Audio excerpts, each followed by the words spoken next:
नमस्कार दोस्तों, मैं विजय तिवारी। स्वागत है आपका हमारे YouTube channel the books society में, जहां हम आज की क्लास में सब्जेक्ट कोड BGDG172 की बुक सीरीज शुरू करेंगे। इस बुक में टोटल 15 चैप्टर होंगे और आज इस वीडियो में हम चैप्टर नंबर 1 की चर्चा करेंगे। चैप्टर का नाम होगा हमारे जेंडर संबंधी संकल्पनाओं को समझना। चैप्टर में मुख्यतः जो चर्चा की जाएगी वो ये चर्चा की जाएगी कि लिंग और जेंडर में क्या अंतर होता है, यानी कि what's the difference between sex और जेंडर। इसके साथ साथ समाज में जेंडर की क्या भूमिकाएं हैं, पुरुषत्व और स्त्रीत्व जैसे जो वर्ड हैं इनका हम क्या अर्थ समझ सकते हैं।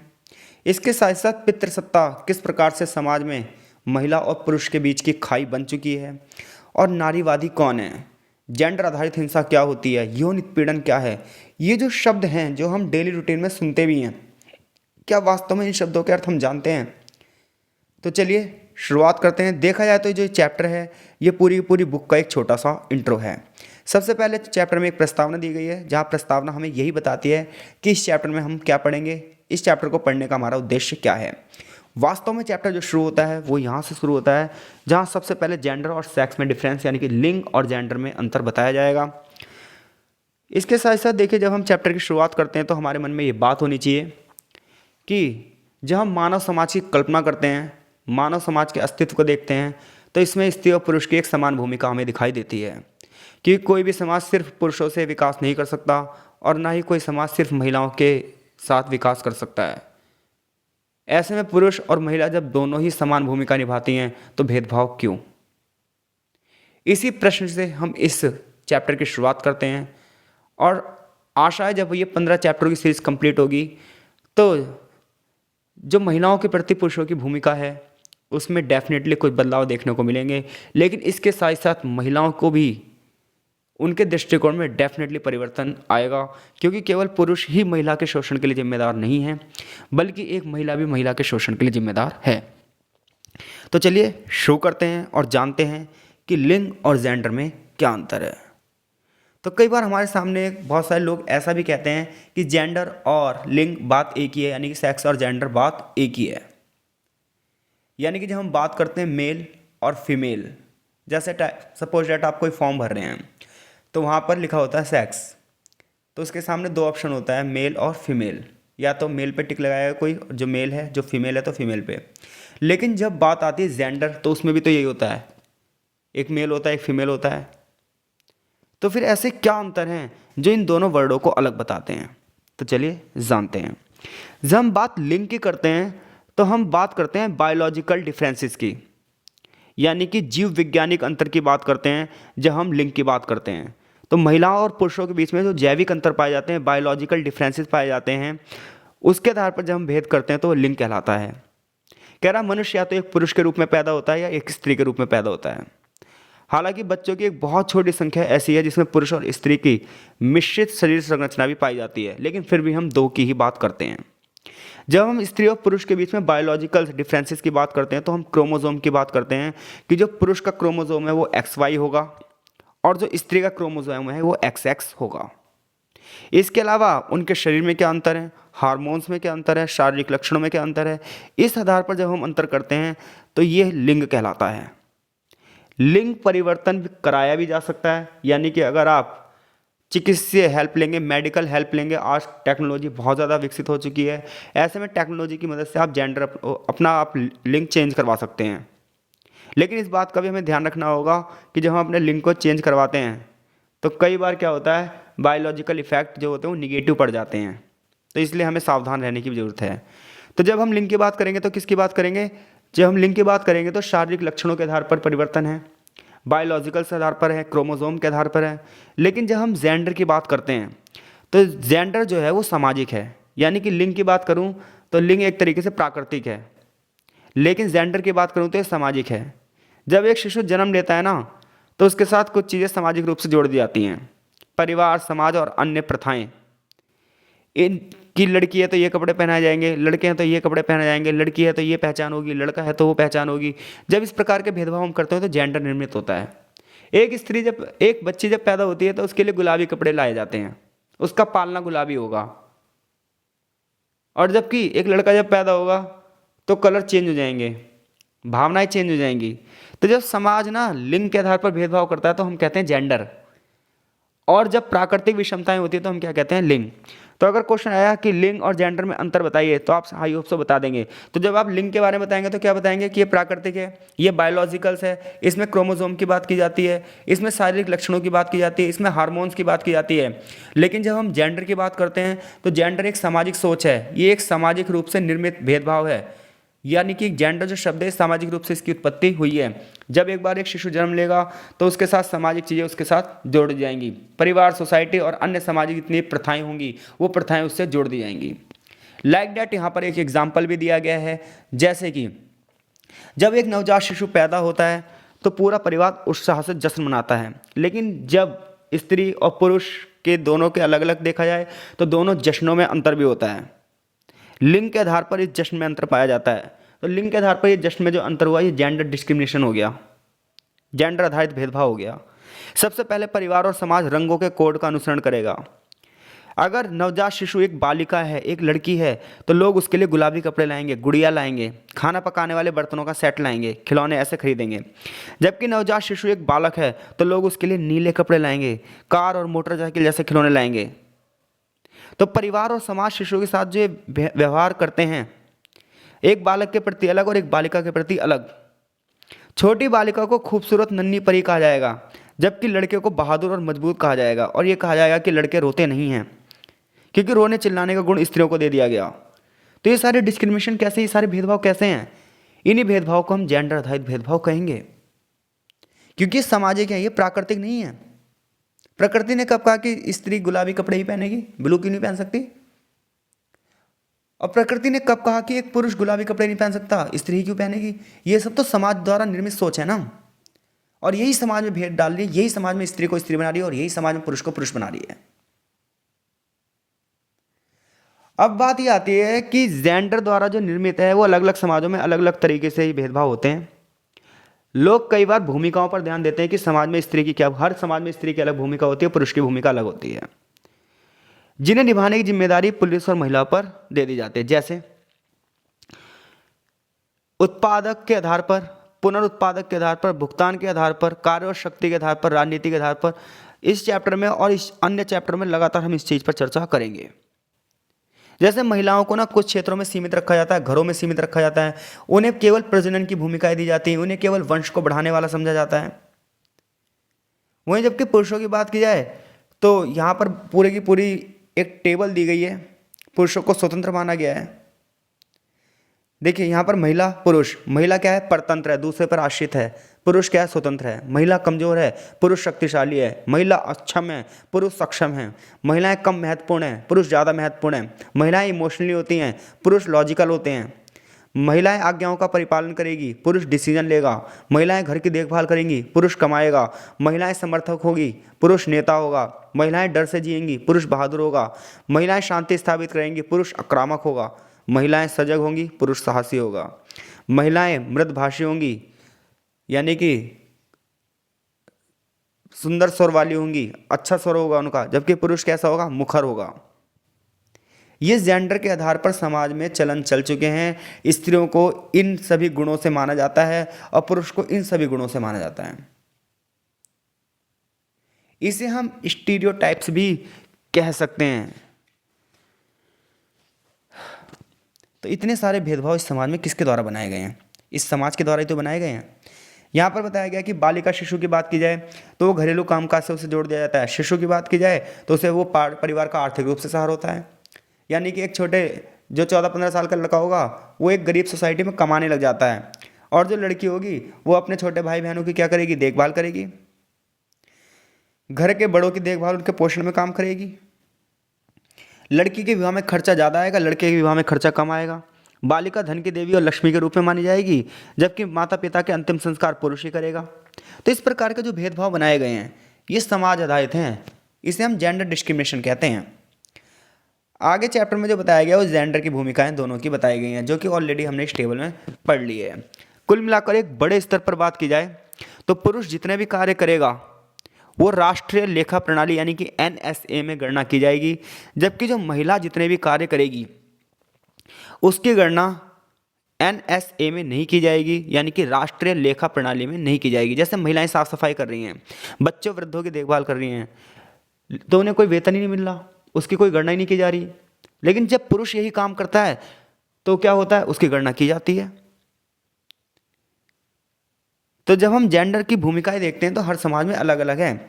जैसा कि इस बॉक्स में बताया भी गया है, कैरोलिन मॉजर ने क्या कहा है कि बच्चे जनना, बच्चे पालना, परिवार के वृद्धों की देखभाल करना, घरेलू कामकाज करना, ये सब भूमिकाएं महिलाओं की प्रजनन मूलक भूमिकाएं होती हैं। लेकिन खाली महिलाओं की भूमिका प्रजनन मूलक भूमिकाएं नहीं हैं। इसके अलावा वो आर्थिक गतिविधियों में भी शामिल होती हैं, लेकिन वो आर्थिक गतिविधियां NSA में, यानी कि राष्ट्रीय लेखा प्रणाली में शामिल नहीं की जाती। जैसे पुरुष अगर खेती कर रहा है तो महिला भी तो उसके साथ खेती में हाथ बटा रही है, लेकिन काम पुरुष की ही बात की जा रही है, मेहनत पुरुष ही कर रहा है। और स्त्री ने जो फसलों की कटाई में योगदान दिया, बीजों की बुआई में योगदान दिया, वो है तो वो भी आर्थिक क्रियाकलाप, लेकिन वो पुरुषों के वेतन में जुड़ जाएगा, स्त्रियों को उसका कोई लाभ नहीं मिलेगा। इसे इकोनॉमिक्स में हम छिपी हुई बेरोजगारी पढ़ लेंगे, लेकिन वास्तव में ऐसा नहीं है। महिलाओं को भी तो वो अधिकार दिए जा सकते हैं। इसके अलावा महिलाएं सामुदायिक कार्यक्रम भी करती हैं, जिसके लिए भी उन्हें वेतन नहीं मिलता। अब आप कहेंगे सामुदायिक कार्यक्रम महिलाएं कैसे करती हैं? तो महिलाएं पूरी की पूरी कम्युनिटी में स्वास्थ्य देखभाल की बात करती हैं, शिक्षा, अपने बच्चों को शिक्षा देती है। बच्चे की एक प्राथमिक गुरु एक महिला ही होती है, लेकिन क्या उसे इस कार्य का भुगतान किया जाता है? कभी वो उसको इसके एवज में भुगतान नहीं किया जाता। लेकिन जब पुरुष यही कार्य करता है तो उसके एवज में उसे भुगतान किया जाता है। तो ये जेंडर की भूमिकाएं हैं। समाज में अगर क्वेश्चन आए कि जेंडर की भूमिका बताइए, तो आप उस टेबल के सहारे उस चीज़ को और बढ़ा देंगे। यहाँ पे लिखा भी है, लिंग और जेंडर की संकल्पनाओं की व्याख्या कीजिए। तो लिंग से आप क्या समझते हैं और जेंडर से क्या समझते हैं, इस प्रश्न का उत्तर आप देने में सक्षम हैं। लेक्चर आपको समझ में आ रहा है या नहीं आ रहा है, कमेंट बॉक्स में कमेंट करके हमें जरूर बताते रहिए, ताकि अगली वीडियो के लिए हम और अच्छे से एग्जाम्पल्स की तैयारी कर सकें। आगे चैप्टर में हमें ये बताया गया है कि पुरुषत्व वर्ड से हम क्या समझते हैं और स्त्रीत्व शब्द से हम क्या समझते हैं। तो देखिए, जब हम पुरुषत्व शब्द की बात करते हैं तो इसकी उत्पत्ति लैटिन शब्दों मैस्कुलिनिस और मैस्कुलस से हुई है, जिसका अर्थ होता है पुरुष व्यक्ति और पुरुष। इस शब्द का सर्वप्रथम प्रयोग 14वीं शताब्दी यानी कि 14th सेंचुरी में पुरुष सेक्स के अर्थ में किया गया था। इस शब्द का प्रयोग पुरुष के विशेष गुणों के बारे में बात करता है, यानी कि जब जब हम बात करते हैं पुरुषत्व की, तो हम बात करते हैं वो व्यक्ति मजबूत होगा, वह व्यक्ति बलशाली होगा, उसके अंदर हिम्मत होगी, उसके अंदर मर्दानगी होगी। तो ये गुण जिसमें होंगे हम कहेंगे उसके अंदर पुरुषत्व की भावना है। पुरुष हमेशा सांस्कृतिक मानक होगा, आक्रामक होगा, महत्वाकांक्षाएं होंगी, उसके अंदर योग्यताएं होंगी, ये सब चीज़ें जिसके अंदर होंगी। कई बार जिस पुरुषों के अंदर ये चीज़ें नहीं होती तो हम क्या कहते हैं कि यार ये इसके अंदर ना, ये है तो शरीर से पुरुष, लेकिन इसके अंदर पुरुष की फीलिंग नहीं है। सन 1979 में रॉयविन कॉनेल ने कई लेख लिखे थे, जिसमें बालक में शरीर की सामाजिक निर्मितता के बारे में भी चर्चा की गई थी कि स्कूली दिनों में बालक खेलकूद को अधिक महत्व देते हैं, शारीरिक गठन, ताकत और मजबूती के विकास पर अपना ध्यान केंद्रित करते हैं, जबकि महिला विद्वान इन सब में एक भेदभाव की बात करती है। तो जब हम पुरुषत्व की बात करेंगे तो हम क्या बात करेंगे कि प्रत्येक व्यक्ति के अंदर मजबूती पक्ष हो, बलशाली हो, उसके अंदर क्या हो, लॉजिकल चीज़ें हों, उसके अंदर आक्रामकता हो, महत्वाकांक्षाएं हों, तो हम कहेंगे क्या है, उसके अंदर पुरुषत्व की भावना है। जबकि स्त्रीत्व की जब हम बात करेंगे तो उनके व्यवहारों में अंतर होगा, वेशभूषाओं में अंतर होगा, विशेषताओं में अंतर होगा, शारीरिक बनावट में अंतर होगा। ये प्राकृतिक नहीं बल्कि सामाजिक रूप से होगा। जैसा कि एक बहुत फेमस लाइन है, बहुत ही फेमस लाइन है फ्रांसीसी फिलोसोफर सिमोन की, कि स्त्री पैदा नहीं होती बल्कि बनाई जाती है। जब स्त्री को अंदर बचपन से पता है क्या कह दिया जाता है कि घर की चार दीवारी में रहेगी, ज़्यादा तेज से हंसेगी नहीं, सबके सामने मुस्कुराएगी नहीं, स्त्रियों को तो पर्दे में रहना चाहिए, स्त्रियों को तो खाना बनाना चाहिए, अपने छोटे भाई बहनों की देखभाल करनी चाहिए, तो स्त्री अपने आप स्त्री बन जाती है। लेकिन अगर उसी स्त्री को बचपन से ये सिखाया जाए क्या तुझे व्यवसाय करना है, तुझे राजनीति में जाना है, तुझे स्पोर्ट्स में जाना है, तुझे समाज के सवालों के जवाब देने हैं, तो वह स्त्री के अंदर ना पुरुषत्व की भावना आ जाती है। तो क्या स्त्रीत्व और क्या पुरुषत्व, ये आपका भेदभाव है जो स्त्री को स्त्री बना देता है और पुरुष को पुरुष बना देता है। तो जब हम स्त्रीत्व की बात करेंगे तो संस्कृति, जाति, सामाजिक संरचनाओं की बात करेंगे। महिलाओं को दब्बूपन का शिकार बना देंगे हम। तो स्त्रीत्व और पुरुषत्व में अगर अंतर आया तो डेफिनेटली आप बताने में सक्षम हैं। आगे चैप्टर में सार्वजनिक और निजी विभेद दिए गए हैं। तो जब हम सार्वजनिक भेद की बात करते हैं तो हम ये देखते हैं कि महिलाओं के घूमने फिरने पर प्रतिबंध लगाया जाता है।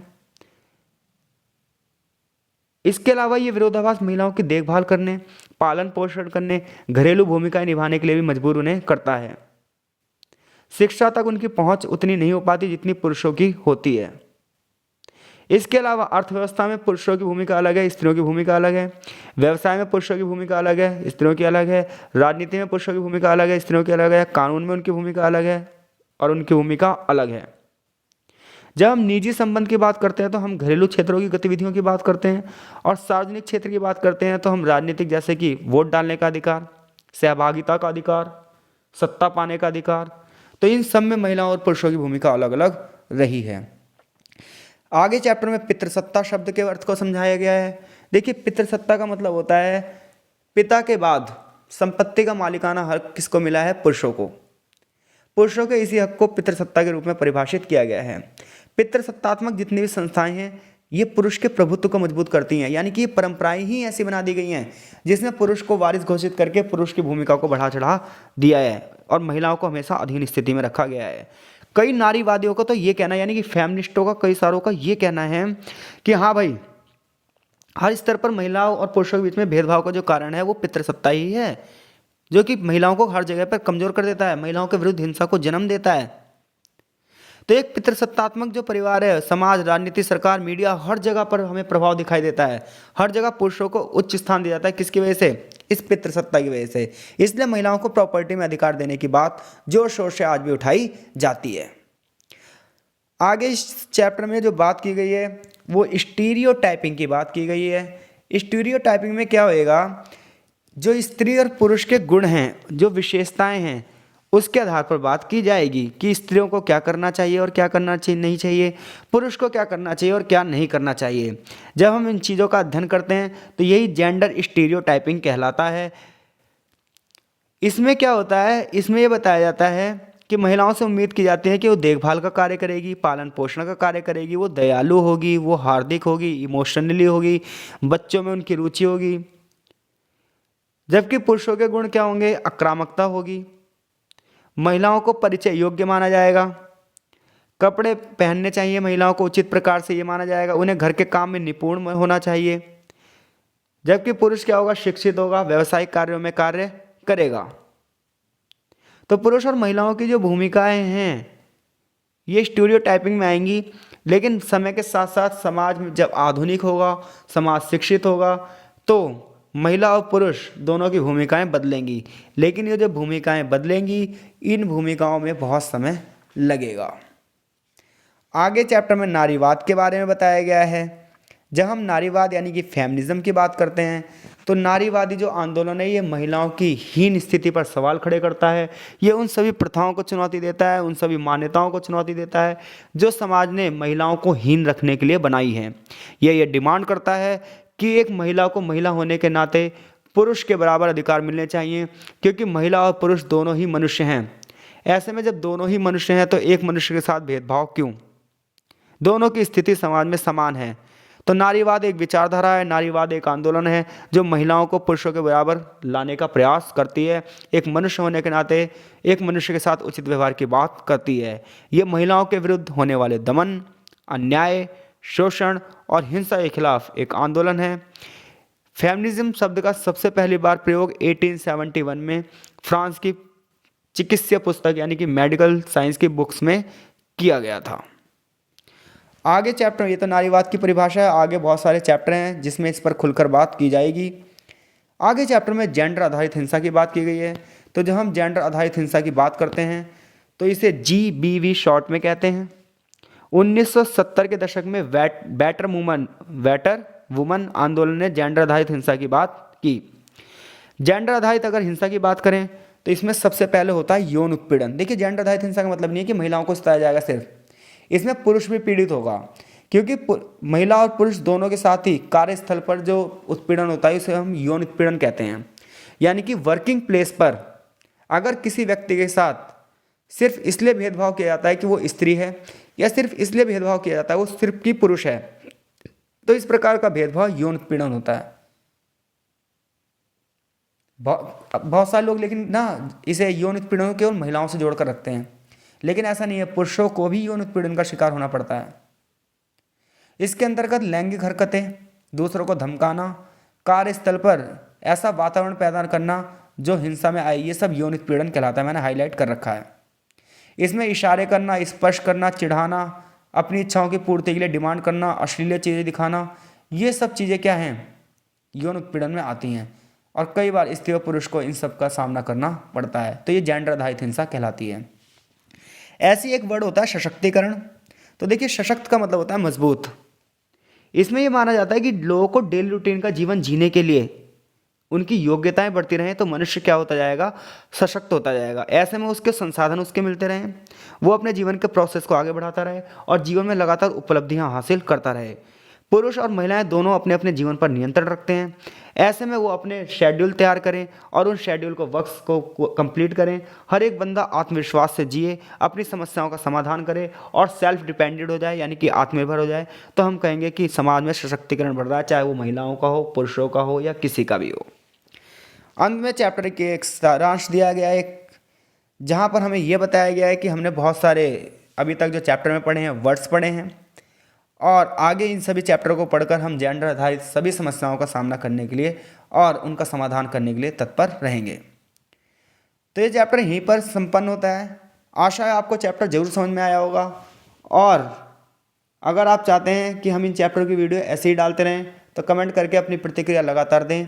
इसके साथ साथ आप हमारे टेलीग्राम चैनल पर भी जुड़ सकते हैं ताकि आने वाली वीडियो की जानकारी आपको पहले से ही रहे। आपका बहुत बहुत धन्यवाद। मिलते हैं आपसे नेक्स्ट चैप्टर में।